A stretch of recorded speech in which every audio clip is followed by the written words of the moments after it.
New tonight, a Midtown crackdown by the NYPD just wrapping up. That's right. The goal to clean up the streets, stop quality of life crimes in its tracks. But we've been down this road before. As soon as the cops move out, the criminals tend to come right back. Fox 5's Teresa Priolo is live in Midtown with the details on tonight's sweep.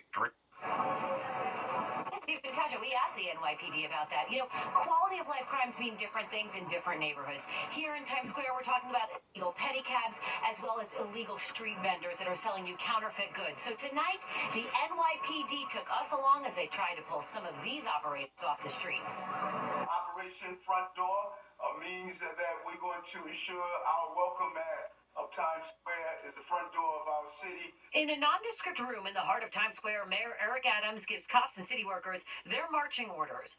Go out and clean up New York City streets. Operation Front Door.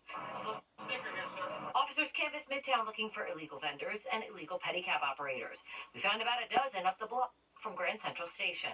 How many times have you gotten a ticket from the NYPD? Only one time. These drivers aren't allowed to have motors, lights, or speakers, and the pedicabs aren't properly registered. Not to mention, their price is deceptive and it traps unsuspecting tourists looking to see our city. It's not something that tourists want to see when they're on vacation. They don't want to be harassed. You know, once no means no, but these guys become very aggressive at times.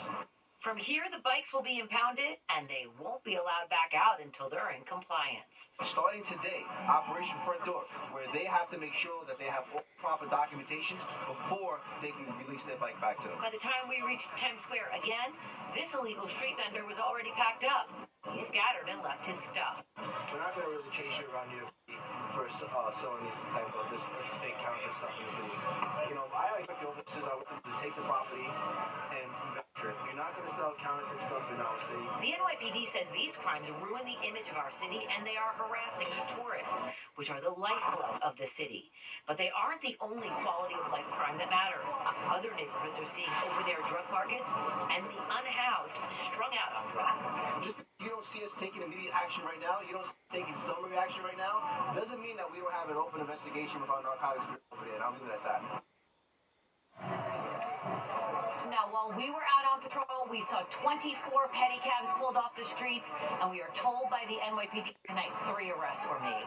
That's the latest from Times Square tonight. Steve, back. Very well. All right. Thanks, Teresa. Well, while the NYPD was cracking down on illegal vendors and pedicabs in Midtown, people in one Bronx neighborhood are demanding the city clean up what they're calling an open-air drug market over Melrose Avenue. Our cameras were there near the 139th Street subway station just this afternoon. We witnessed people shooting up in plain sight, others passed out on the sidewalk. Congressman Richie Torres now joining the call to action, writing a letter to Mayor Adams calling for the addicts to get swept out. Ultimately, the mayor runs the city, right? Controls the police department. He controls the Department of Health, and he should be deploying both health officials to dismantle the open-air drug market. The mayor's office says it's received the letter and looks forward to working with Torres to improve safety in the neighborhood. Look at this. John Bon Jovi saving a life in Nashville, Tennessee. The rock star was shooting a music video on this pedestrian bridge when he saw a woman standing on the other side of the railing. In this surveillance video, you can see him talking to her and convincing her not to jump. Well, police arrived shortly after, and if you know someone who is struggling or in a crisis, please call or text 988. That's amazing. Truly, so cool. Right place, right time. Well, just